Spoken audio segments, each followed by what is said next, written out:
The atmosphere inside the ABC studios was already tense that morning. The producers of The View had promised viewers an unfiltered conversation about fame, power, and privacy. What they didn't mention was that they had booked both Meghan Markle and Sharon Osbourne, two women known for never backing down. As the theme music faded, the camera panned across the panel. Meghan sat poised in a crisp white suit, her expression carefully composed. Sharon, dressed in her signature black jacket with a flash of red hair, leaned forward with that sly, knowing smile she wore before a verbal strike. "Let's talk about accountability," Joy Behar began, trying to sound casual. "Meghan, you've spoken about being treated unfairly by the press. Sharon, you've said celebrities sometimes play the victim. So, let's unpack that." The silence that followed was electric. Meghan nodded politely. "I think people forget that I never asked for fame," she said softly. "I simply fell in love with someone who happened to be a prince. The British tabloids tore my life apart, and..." Sharon's laughter cut through her words like a blade. "Oh please," she said, shaking her head. "You didn't ask for fame. Darling, you had PR teams, Netflix deals, and Oprah interviews lined up faster than most people can boil a kettle." The audience gasped. Meghan blinked, visibly caught off guard. "With respect, Sharon," she replied, her voice tightening, "you have no idea what it's like to be hunted by the media. The lies, the intrusion." "Sweetheart," Sharon interrupted, leaning closer, "I've been in this business since before you knew what a camera was. We all deal with bad press. The difference is, most of us don't call it bullying when people disagree with us." The co-hosts exchanged nervous glances. Even Whoopi Goldberg, who'd seen every kind of TV meltdown, shifted uncomfortably in her seat. Meghan's jaw stiffened. "It's easy to dismiss my experience when you've never lived under royal scrutiny. You don't understand the institution I was up against. And yet here you are," Sharon said sharply, on another talk show talking about how hard it is to be famous. "If you wanted privacy, you'd have it. What you want is sympathy." The words hit like a thunderclap. The crowd murmured. Meghan's composure faltered for the first time. "That's not fair," she said quietly, her hands trembling slightly. "You're twisting my truth." Sharon smiled thinly. "Truth isn't something you twist, darling. It's something you stand by. And from where I'm sitting, yours changes every interview." Joy tried to cut in, "Okay, ladies, let's keep it civil," but Sharon wasn't finished. "You accuse everyone who questions you of racism or cruelty," Sharon continued. "It's become your brand. But what about accountability for how you treated your own family? The Queen, the staff, your father." "Don't bring my family into this," Meghan snapped, her tone suddenly icy. "You don't know the pain I've lived through.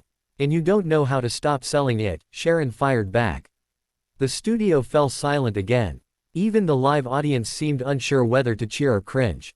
Meghan's eyes glistened, but she refused to look away. For several long seconds, the two women locked eyes, one a veteran of celebrity combat, the other a royal-turned-media symbol. Finally, Meghan spoke. "You think I'm the problem because I speak up," she said, her voice trembling but clear. "But women like you are the reason people stay silent."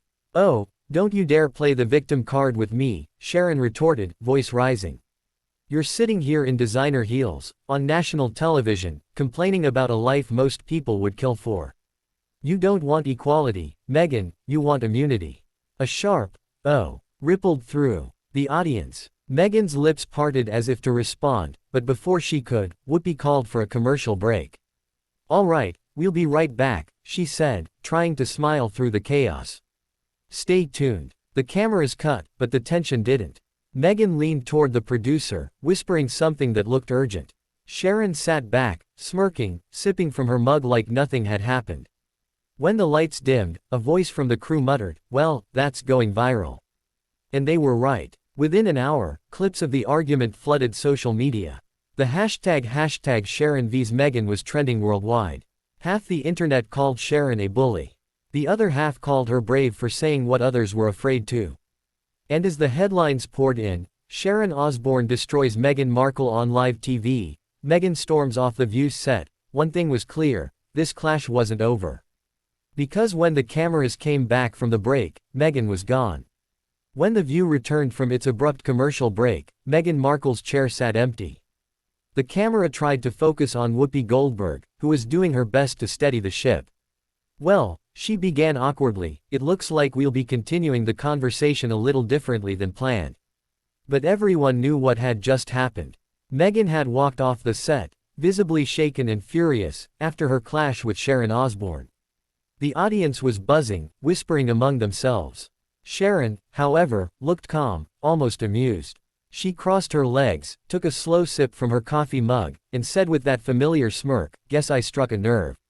The audience gasped again. Whoopi shot her a warning look. "Sharon, we're live." "I know we're live," Sharon replied, shrugging. "That's why I'm being honest. People don't like honesty anymore, they like pity parties." After the show ended, chaos erupted backstage. Meghan's security team had already cleared her dressing room.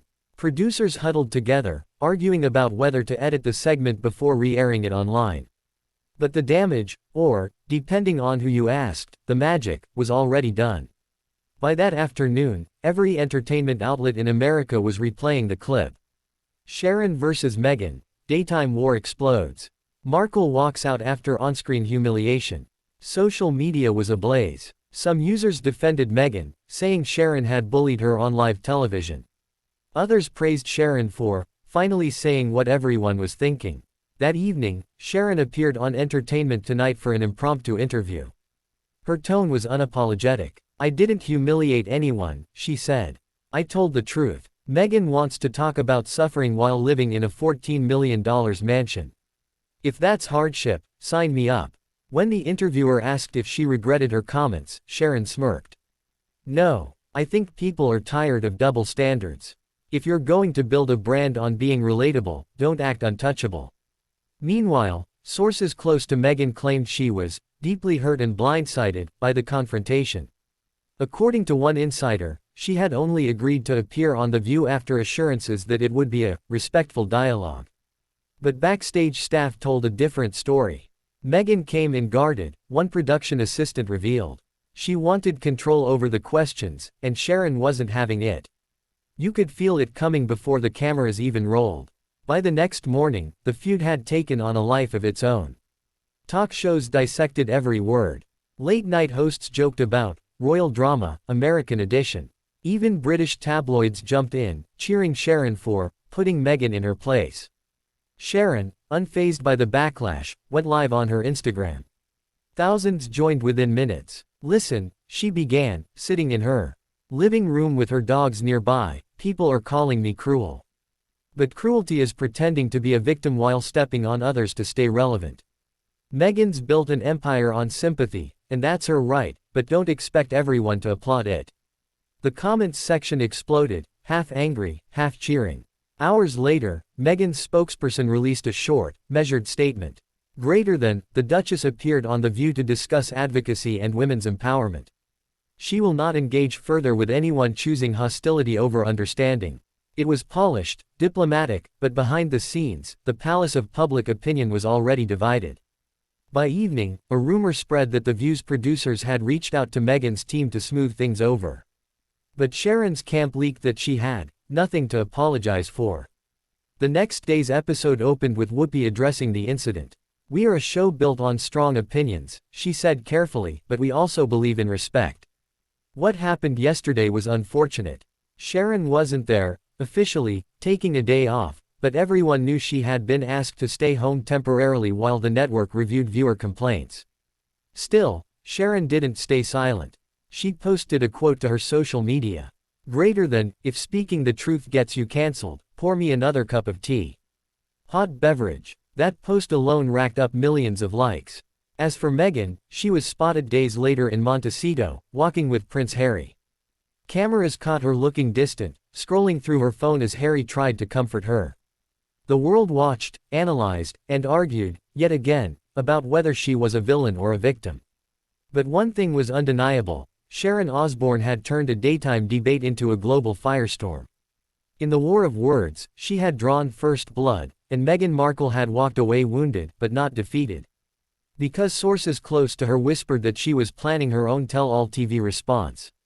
And if that happened, the world hadn't seen the last of #Sharon vs Meghan.